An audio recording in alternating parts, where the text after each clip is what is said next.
Good day, everyone. My name is Vince Galman. Thank you so much for joining me today.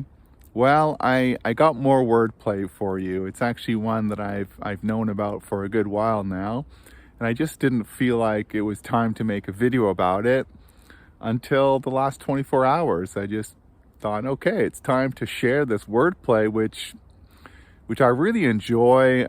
It's got multiple levels to it. So you're going to see that I share multiple secret meanings in the word no.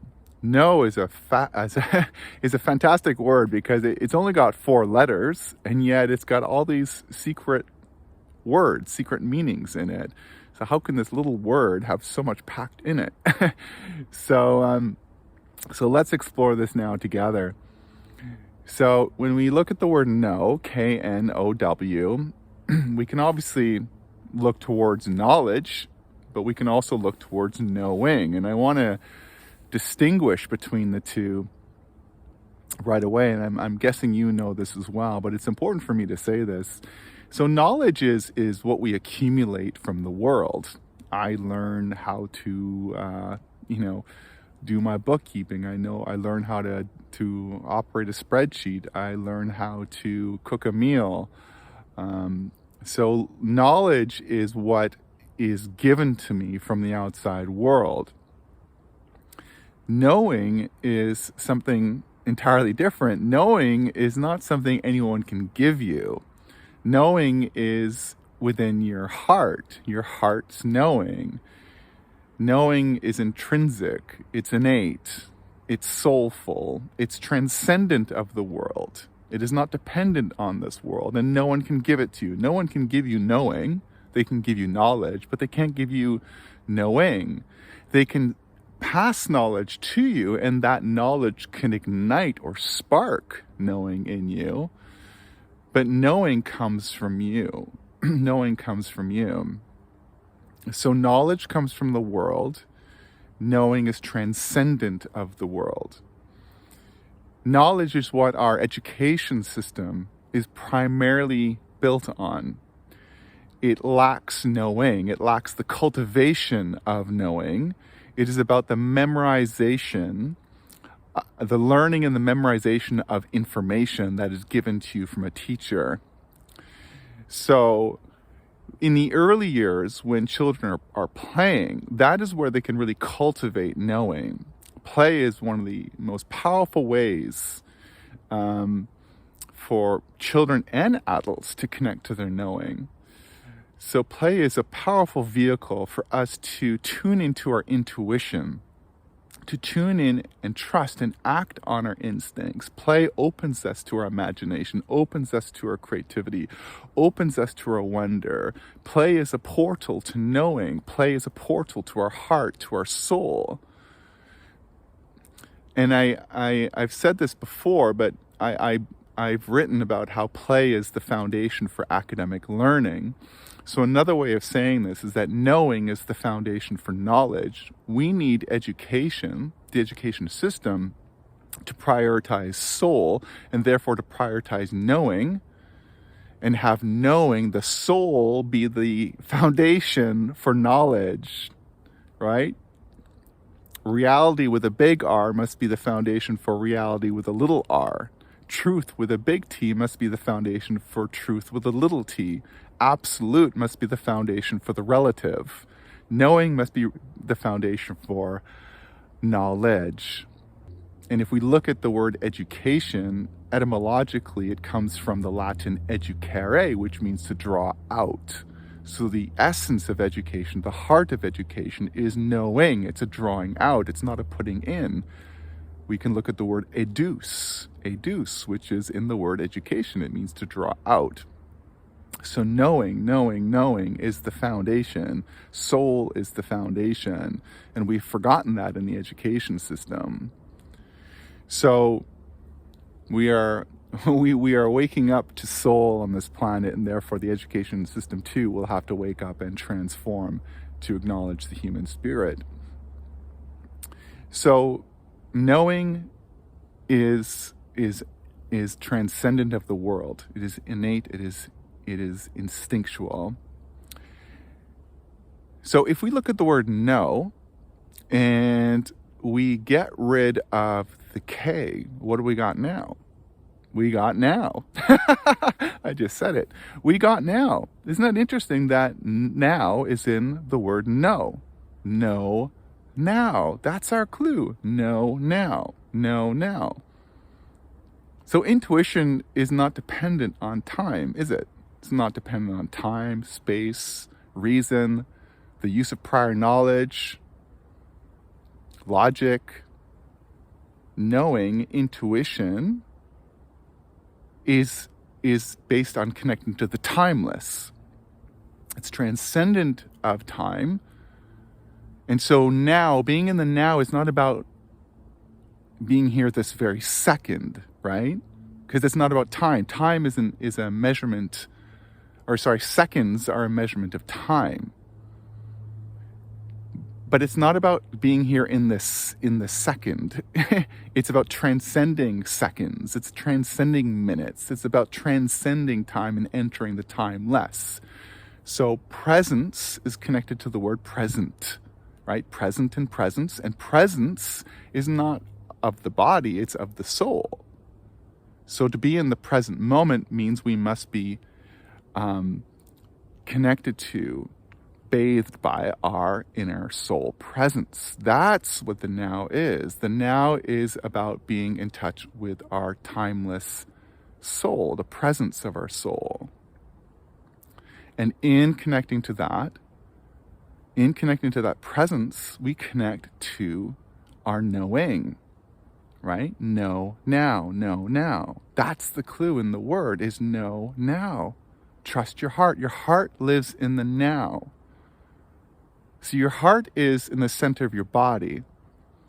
And if you imagine the center of your body as being the, kind of like the middle of a teeter-totter, the fulcrum of a teeter-totter. So the center is where we transcend duality.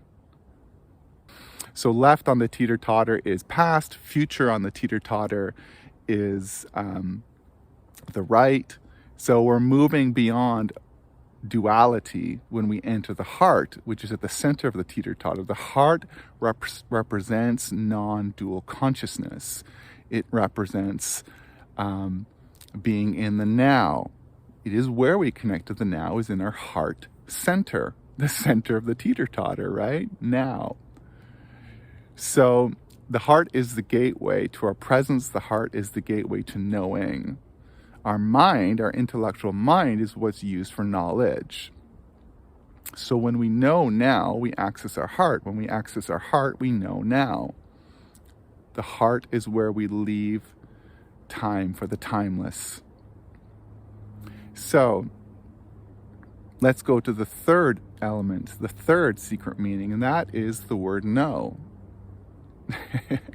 Get rid of the K, get rid of the W. What do you got? You got N-O. N-O, no, is within no. No is within no. No. So, isn't that interesting that you got now and no within no? There's actually more. I'll get to it. So this is the meaning of that. This is the secret of no within no, and that is that we must ask yourself, what is it I need to say no to connect to what I know? What do I need to say no to honor what I know? What do I need to say no to courageously act from what I know? See, we need to say no sometimes to know. We need to say no to live from our knowing. And if the last few years have taught us anything, it is that. What do we need to say no to trust our knowing that we don't want that job? Right? I'm going to say no to that job, but I'm going to have to, what do I have to say no to trust my knowing? And to say no to that job, well, I might have to say no to fitting in. I might have to say no to being liked. I may have to say no to the herd. I may have to spend some more time alone. I may have to say no to my job, right? Being liked, that's tough for people, right? How much of our survival has depended on being liked and fitting in? Certainly in childhood it is, if we understand attachment theory. So one reason why it's hard for people to say no is because our survival has so often depended on saying yes. Yes, I will behave, mommy and daddy. I will be a certain way. I will fit in. I will do what I'm told. But at the cost of listening to our knowing, at the cost of honoring our knowing, and thus honoring our heart and our soul. So we give up our soul to fit in. We give up our soul to be part of the herd, to be liked.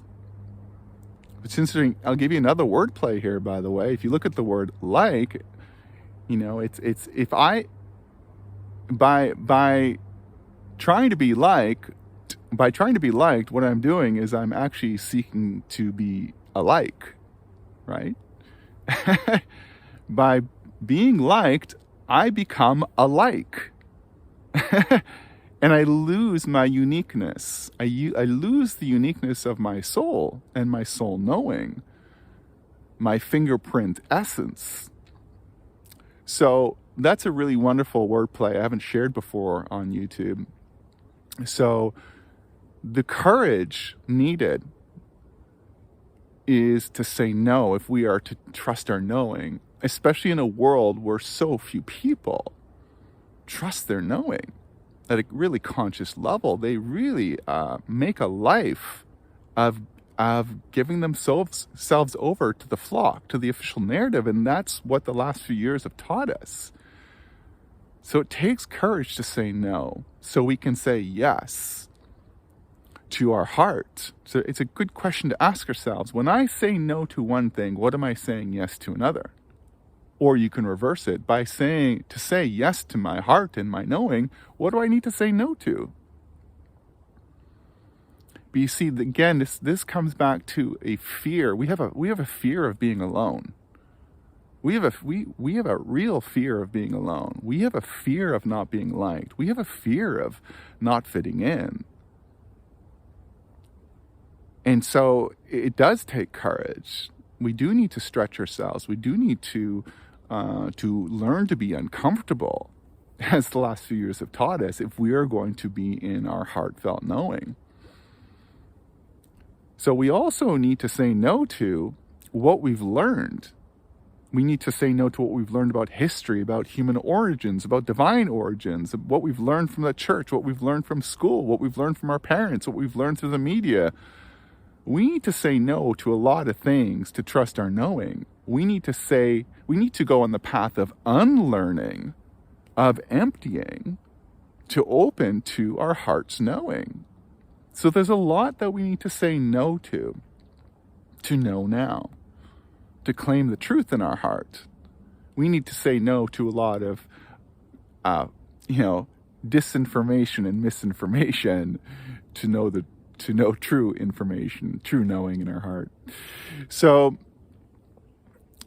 we got no, we got now, we got no within no. And if we know now, and if we have the courage to say no so that we can say yes to our knowing, we will have won our soul over. We will have won our soul. Now, if you get rid of the K, you got now, flip those letters around. Or just go backwards. N-O-W is W-O-N. So you will have won your soul over. You will have won your integrity by staying true to your heartfelt knowing, by staying true to you. You will have won the kingdom of light. You will have won the kingdom of heaven. How cool is that, right? You will have won yourself over. And then you're more likely to win other people over. And you're also likely to make people uncomfortable as well. by staying true to your heart, as we know, and as the great avatars from past know. So what's also worth mentioning is that one, W-O-N, perfectly rhymes with O-N-E, one. Lose doesn't rhyme with O-N-E, one. One, W-O-N, rhymes with O-N-E, one. So when we win our heart over, when we win our soul over, when we have won our true nature over, it means we are in connection with the one. It means we are embodying the one within. We are in heartfelt integrity with oneness.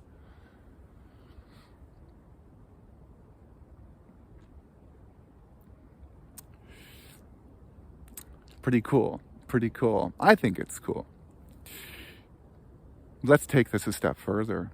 Yes, there's more. However, I do need to extend the word no by one letter. So let's add an N to know, and now we got known. And let's get rid of the K and the N, and we have own. So from known, we got own. So there's a clue there. And the clue is that we must own what is known. We must own what is known. And by owning what is known, we make ourselves known to the world. By owning what is known in our heart, by owning the truth in our heart, by owning what is known, that is true within our heart, we make ourselves known to the world, and that takes courage. That takes courage. You see, what the world needs now is people willing to shine, willing to stand brightly, willing to speak truth to power, willing to create a new story, birth a golden age. But to do that, they need to make themselves known. They need to make themselves seen. And that's vulnerable. And it's empowering. But that's why we're here. We're here to make ourselves known. And by making ourselves known, we give other people permission to make themselves known. But to make ourselves known, we have to own who we are. We have to own the truth of who we are. We have to own what is known. What we've always known. See, it's not just what we know now. It's what we've always known. Own what we've known. Own what we've known since we were a child. That things are not what they seem. That what we learned from the church is not true. Own what we've always known. That there are angels and flying turtles. And that we have angel wings. And that anything is possible. And that we are beautiful. And that we are pure and innocent. And we are good. And we are loving. See, own what's known now. But own what you've always known since you were a child. Since you were a child. That at the time, it wasn't safe for you to fully express. You might have gotten in trouble for sharing what you knew. You might have got punished. Again, you wouldn't have been liked. You wouldn't have fit in. You wouldn't have got your attachment needs met. And so it was safer to go into the realm of knowledge than in the realm of knowing. If I go into knowledge, I can hide out there. I can get really smart. I can get good grades, and then I'm liked. Then I fit in. I fit in and I'm liked. I'm part of the herd because I'm smart. I get good grades. And mommy and daddy like me because I get good grades. I'm popular. I'm more likely to succeed. So we give up what is known for knowledge. We give up knowing for knowledge because it meets those survival needs. And so owning what we know, owning what is known, and saying no, you can understand that it's courageous, because so much of our attachment to knowledge, so much of us leaving our hearts knowing, has been based on fear. It's been based on terror. It's been based on survival. If I go into my heartfelt knowing, if I know what I know, I might lose my friends. I might lose my relationships. I might be alone. And that was our greatest fear when we were children, because we were attachment driven. That's why children, if they have to choose between authenticity and attachment, they choose attachment. It's not safe to be authentic. I give up who I am in order to be a certain way that makes mommy and daddy like me. If I'm a certain way, if I give up who I am to be a certain way, I'm less likely to be treated unkindly. I'm more likely to feel safe and more likely to be loved. So by giving up our authenticity for attachment, we're giving up knowing. We're giving up knowing. And so 30 years later, what's happening is that when we go into our heartfelt knowing and own what we know, we can come up against those old survival fears of what's going to happen if I own what I know. And see, this is what's happening. This is what's happened in the last few years, is that people have had to walk away from jobs, relationships, family, being liked, fitting in from the herd. They've had to walk away. They've had to let go of their attachments. And therefore, they've had to face fear. And people who are not willing to do that, who are sacrificing their heartfelt knowing, there's a good chance it's because they're not ready to overcome that fear. They're too afraid to stand out. They're too afraid to step into the unknown. They're too afraid to not be liked. They're too afraid to disappoint. Was it safe to disappoint when we were young?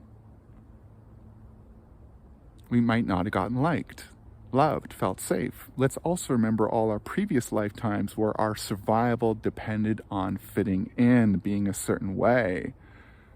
How many lifetimes did we get persecuted or punished or killed for acting on our heartfelt knowing?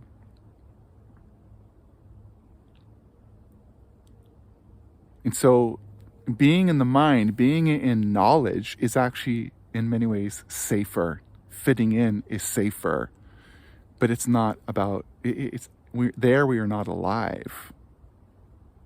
We're numb. It's not about aliveness, because aliveness is about the heart. It's not about the head.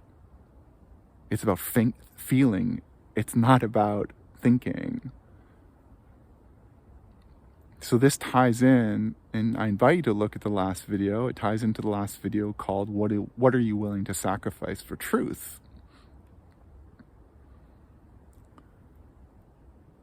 So, yeah, that's a lot of information I just gave you there. I hope it resonates, and I hope it inspires you to know now.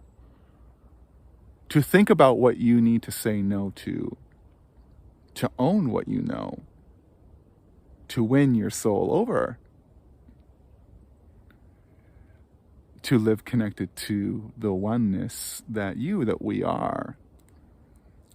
And that's where we're going right now as a world. We are at a time now where we are ready to awaken oneness, awaken the consciousness of oneness on this planet through our heartfelt knowing, by owning what we know, owning what is known, and therefore owning the truth of who we are.